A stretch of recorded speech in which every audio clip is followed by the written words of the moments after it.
Hey everyone, it's AlexRam1313, and I'd like to thank you for watching this video.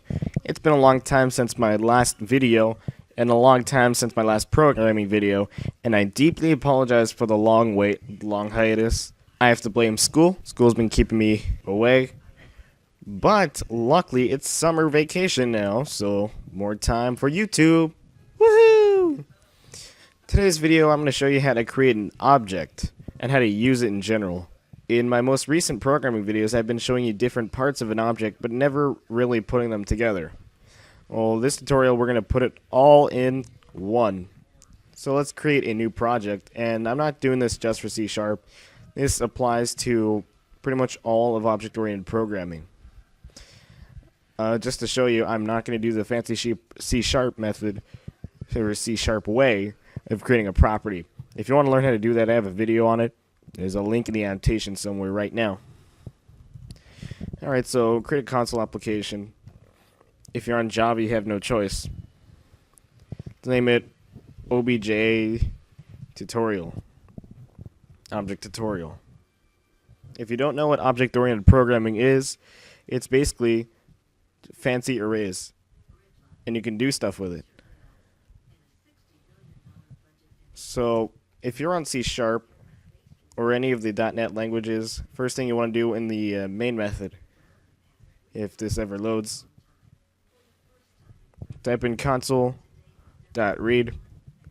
That's so the console doesn't stop when we, or doesn't go away when we open it. We want it to stop and stay there. So what we want to do is we're going to create a new class. That's another name for an object, a class. Let's name it team. Team.java, team.cs, team.php, whatever language you're using. And in this program, we are going to input information about a sports team and determine whether they suck or not. First thing you want to do is define private variables. Now, we use private, the keyword private, as an access modifier. We don't want the user to screw up things, so this is just for extra security. So our private variables are going to be a string, the name of the team, private int, year founded, private string,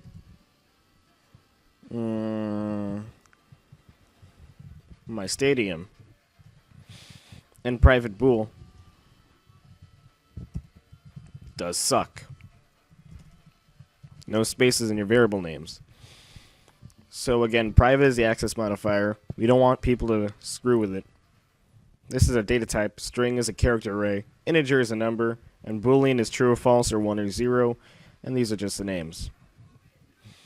These have not been initialized to a value, so we're going to do that right now in our constructor. Now, a constructor is called when you create a new instance of the object. So when we want to add a new team, it goes through this when we want to add a new team. To define a constructor, public, the class name, in this case team, and then this will be a default constructor without parameters. So you're going to have blank parentheses, right there. So my name equals generic team.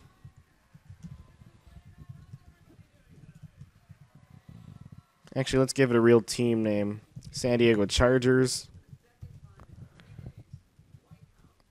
They're the closest NFL team to me. And I'm probably going to be copyrighted for using their name. Even though this is for educational purposes, and that's legal under United States fair use laws. Year founded equals 1961, I believe. My stadium equals Qualcomm Stadium.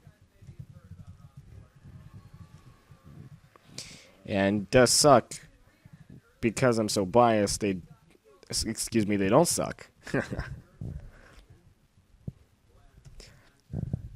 When we don't want to use these public, the default properties, we want to parameterize these constructors. So we're actually gonna have stuff in the parentheses, and you probably know what a method is already, or a function.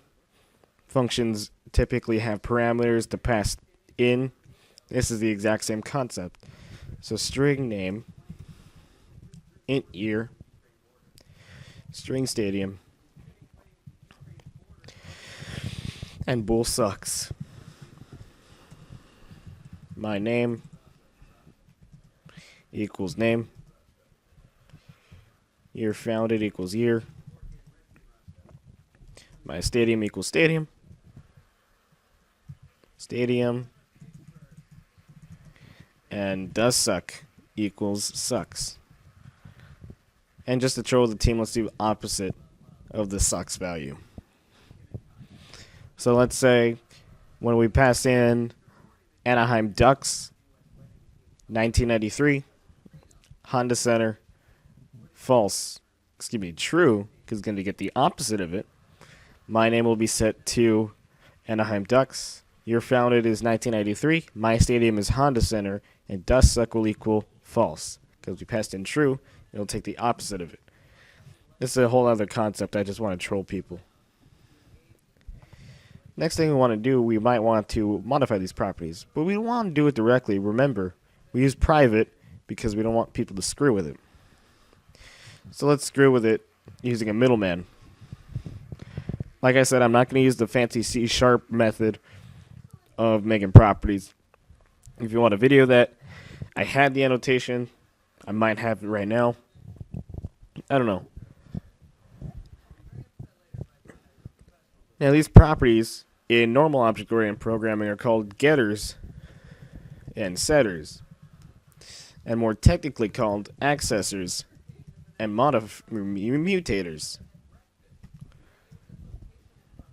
So it accesses or gets and mutates or sets. And these are typically denoted using get varname or set varname. Varname meaning the actual variable name. Let's do the get method. Public, because we want people to use it. String get name.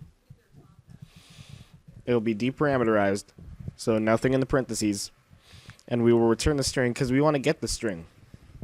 So simply return my name. For the set, this is going to be a void because we don't want to get anything.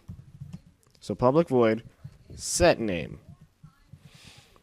And because we want something to get through, string value. That'll be the parameter that we are going to set my name to. So my name equals value. We're going to do this for the other ones. And now, through the magic of video. Okay. So we have the object. And this is basically what an object has to be. But what if we want the specific thing to do something? If you're taking AP Computer Science, you're most likely going to have to go through the grid world. And in the grid world, you have little tiny craters that do something. Those tiny craters are objects. And in those objects, you have methods or functions. A method is the object-oriented programming term. A method does something. The only thing we want the team to do, or things we want the team to do, win a championship, lose a streak of games, or something. I'm winging this video.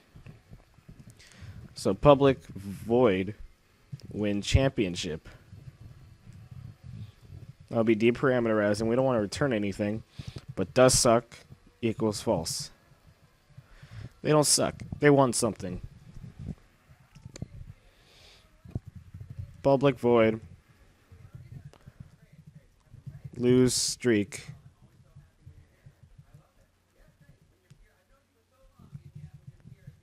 of games.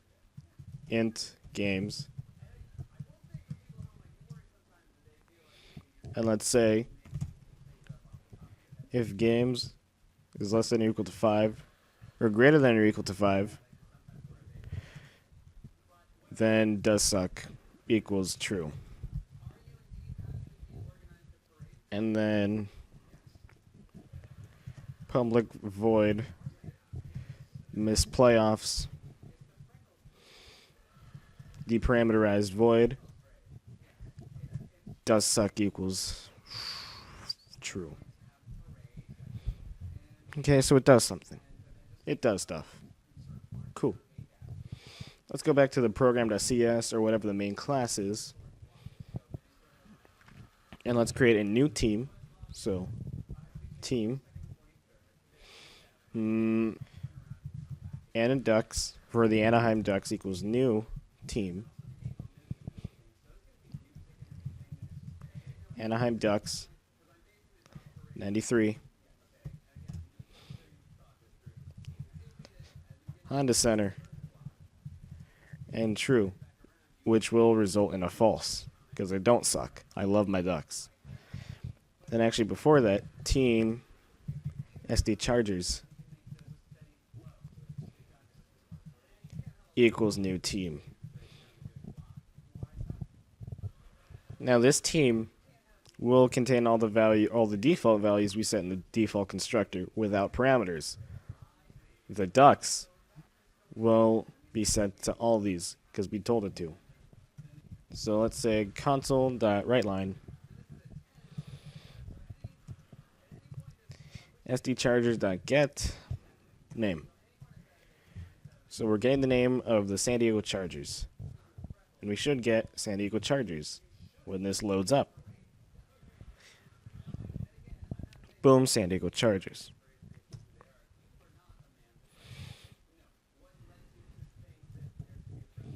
Console.writeLine sdchargers.get suck status.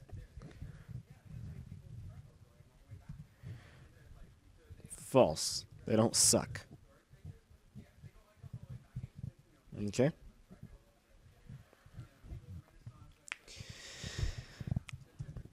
Let's say the San Diego Chargers win a championship. Boom. And it should be false. Cool. Enough with the Chargers. Let's play with the Ducks. So, console.writeLine or system.out.println and a ducks.getName.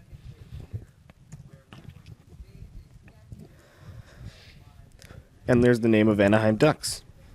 Okay. Now, because I'm so biased in favor of the Chargers and the Ducks, I'm more in favor of the Ducks. I love hockey. Team LA Kings equals new team Los Angeles Kings 1967 Staples Center false, which will get us a true. Actually, no, just to demonstrate that'll be true. So console.writeLine LA Kings dot get sucking status false. But after that, let's say the Kings lose 6 games in a row. So now console.writeLine get sucking status. Let's see how that is. Now they suck. And they will always suck. Let's change the name of the team. So LA Kings dot set name Los Angeles Queens. LA Kings dot get name. Excuse me. Console.writeLine LA Kings dot get name. And now they're the Los Angeles Queens instead of Los Angeles Kings. So there's a quick, not very quick, this is a short little lesson on using objects in general. Hope this helps you a lot. Thank you for watching. All the support helps. Don't worry, I'll have more tech and programming tutorials coming up in the near future, and I'll see you later.